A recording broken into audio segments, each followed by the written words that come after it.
My name is Robin Reese, and I've lived in Flagstaff since 1988. I knew that I was gay since I was a kid, probably about junior high age, and I finally, had enough guts to come out to my parents when I was around, 16 or 17. And in doing so, I was, sort of shunned by my family. Not as bad as that sounds, but sort of. They told me it was a phase, and they've ever since been waiting for me to come out of that phase. Hi, my name is Renee Kaminsky. I moved to Flagstaff from Phoenix when I was 12, so about 1980. I've been there ever since. I have 3 amazing girls plus one little guy that Robin and I had together. We met back in 2006. No, six. 6, yeah. 2006. We were really involved with local churches in Flagstaff, so we were the worship leaders there, and we got pulled in together to play in this community worship event. After that happened, it was like 6 months later that Renee called me and asked if I would come play on this team that she was creating at her church. So we did all of that, and through that whole process, into late 2007, our relationship really started taking form. As you might imagine, we were eventually told by the church, once they found out that we were in a relationship, that we could no longer be a part of church in the way that we knew it, leading worship and other leadership activities that we were doing. Yeah, we were free to come and sit in the congregation with everybody else, but as far as a leadership role, we were not allowed.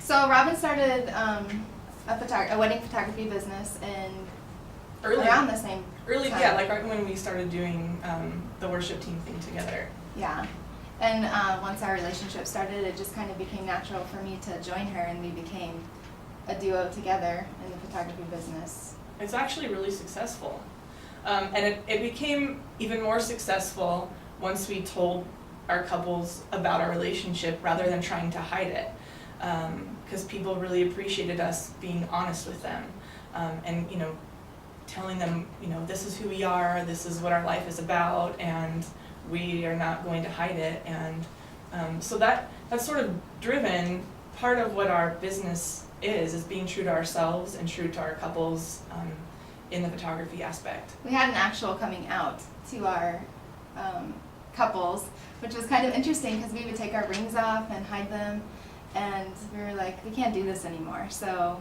we wrote a whole huge blog post, posted pictures of our family all together, which nobody had seen before, and we got so many comments and positive comments like, well, I'm definitely hiring you now, or we kind of knew, but we always would hope that you guys would make this step. And so ever since then, it's been quite amazing. We have always been waiting for marriage to be legal, and it's been sort of a baby stepping process through the country, but we said that we would never get married until it was legal to do so in Arizona. So we committed ourselves to each other personally and exchanged rings, but we're still waiting for it to become legal in Arizona. And we would love to be able to get married here and experience the same benefits as everybody else does, because we love each other.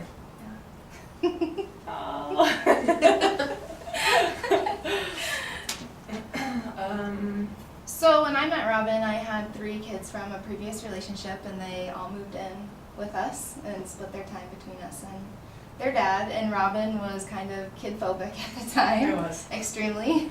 So we had eventually, as a lot of relationships do, progressed into, we should have a baby together, which was... Well, I didn't have any kids, but I had grown into this really liking the kids and family.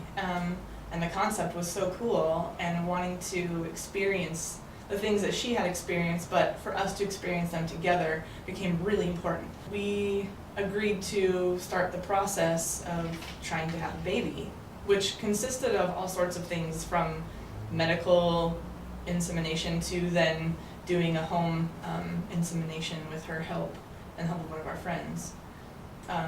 So that resulted in the birth of Austin, who's now 3, and so adorable. But when Austin was born, he was extremely sick and was flown immediately down to PCH from Flagstaff. Robin didn't get to see him, hold him. Because I had to have an emergency C-section, so I was knocked out, and he was just taken and flown down to the hospital, and I had to make decisions in the recovery room to do all this with him, who was in the NICU at the time, and Renee was going back and forth between me and where Austin was. And do you want him to fly? He might have brain damage, he needs to go down to Phoenix. So I said, just whatever is best for him, just make the decision. I had worked in the NICU in Flagstaff, so they knew who I was, and they knew our relationship. My mom works there as well. So we had no issues at that point with me being able to go down and see Austin and go back and see Robin and that type of thing. The issue came when we ended up flying him down, and then 2 days later? Yeah, 2 or 3 days later. 2 or 3 days later, we drove down to see him and have Robin meet him for the first time. Right, so we got to PCH, the moment to like go in and see him, and you have to go through all this clearance, like you can't just walk right in. They want to make sure that you're the parents, because it was off time of visiting hours. Like visiting hours only consisted between this time and this time, and we were early. Like 10 and 4, 10 and 6 or something. Yeah, so people that weren't parents could not go in and visit the babies. So Renee, being, that she's not legally Austin's parent, was told that she could not go in and see him. So. I was even with Robin. Robin and I were together at the same time at 7 or whatever in the morning, and I was refused at the front desk saying that I can't go in because I'm not legally his parent. Yeah. And the process from there started. They had to make phone calls to people, like we had to call back to Flagstaff, and people had to say, yes, this is the mother, the other mother of this child, and it was just like jumping through hoops over and over again, and then finally they believed us or something. I don't even remember. It was so chaotic. It was a policy issue, which they have since said that they needed to change. We even talked about after she had the C-section, Austin was flown down. I was like, do you want me to stay with you, or do you want me to go down with Austin? And I originally wanted to go with him, but Robin's like, I need you to stay with me. But I imagine what would have happened for those 3 days if she wouldn't have been able to see him. If Because I she would wouldn't have have to be with anybody him. advocating for her. Yeah, I definitely would not have been let in, would have to have driven back to Flagstaff to be with you without seeing our son. So Yeah. that was really hard. Yeah, so we would ideally love for Renee to be able to legally adopt him, so that we are both his legal parents. There's issues with my family because they don't agree with my lifestyle, which I believe this is just who I am and who I was created to be, and there's not a lifestyle to it. It's not something I can change. But because they have such issues with it, it makes us really uncomfortable and uncertain of what would happen if something happened to me as Austin's only legal parent.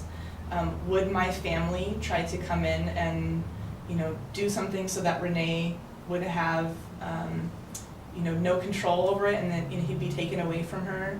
And they don't agree with our relationship. When they knew that I was pregnant, everything kind of blew up, and certain people decided they didn't want to be a part of our lives anymore, and that kind of thing. So it was really like a hugely negative thing, and it still is for a lot of people in my family. I don't have the relationships that I used to have with people, simply because this is who I am. But there's been a few comments from her family, particularly her parents, that indicate to us that they would. Yeah, like they've said they have ownership of Austin or some kind of like. No, but they've gone as far to say that Renee is not Austin's mom. Yeah. Austin only has one mom. So that makes me really nervous that if something happened. I have no legal rights to him at all. I'm the only person on his birth certificate. So it's really scary for us. Like we've thought about, we have like the will and stuff in place that. We do, but it's not 100% guaranteed that. Right. If it went to a judge, like what the judge would do, and like, I don't know. Whereas if I was on the birth certificate or able to have parental rights, it would just be automatic, which makes 100% sense. Right. We've been together for so long, have a family like anybody else. Austin Raising calls us this both guy. mommies, and Yeah. he calls her 3 girls sissies. So for me to imagine that he would be taken to live with somebody else and never be able to see his sisters or his other mom again is just like heartbreaking. There's not much we can do because there's no legal stuff that we can put into place. Another big issue for us is if and has happened, Austin's been hospitalized for, in the ER even, just for a head cut or asthma yeah. or whatever it is, I have to always make sure that she's present or I have no medical say. Our doctor's office in Flagstaff, our pediatricians, know us really well and have affirmed to us that they understand and would But allow because me to have rights. But we're down here so we much travel in a lot. Phoenix. We travel a lot, and we've had issues where Robin's had to go shoot a wedding, and I've had to stay with Austin in the ER. But before she leaves, she has to say, Renee has rights to make decision for our son. Mhm. And that's just, that shouldn't It's even not- be a question. Like, yeah. these are his parents, and they can make whatever decisions they want. Mhm. But we always have to make sure that that's happened before she leaves or is not present. So I don't think it's fair that everybody else can get married because they love somebody or because the church says they can. I think that it's not up to the church, it's up to us as people, and I love her, and I just want to be given the same right as everybody else and just treated equally, and I want our family to be treated equally. It's really important to me, and it's important to us as a couple. I just told her the other day, I said, it's not, we're human, we're just like everybody else. And religion aside, which is the biggest part of our story, we're human and we should have the same rights that everybody else is enabled to have. We have our family, we have our business, we have our houses, we have the jobs that we love, we have our kids. We're a normal family, just like anybody else, just 2 moms. And behind all of that, we're human beings, even more importantly. So it's about time, and it's our right as human beings to have a relationship and a marital legal status, raise a family just as anybody else.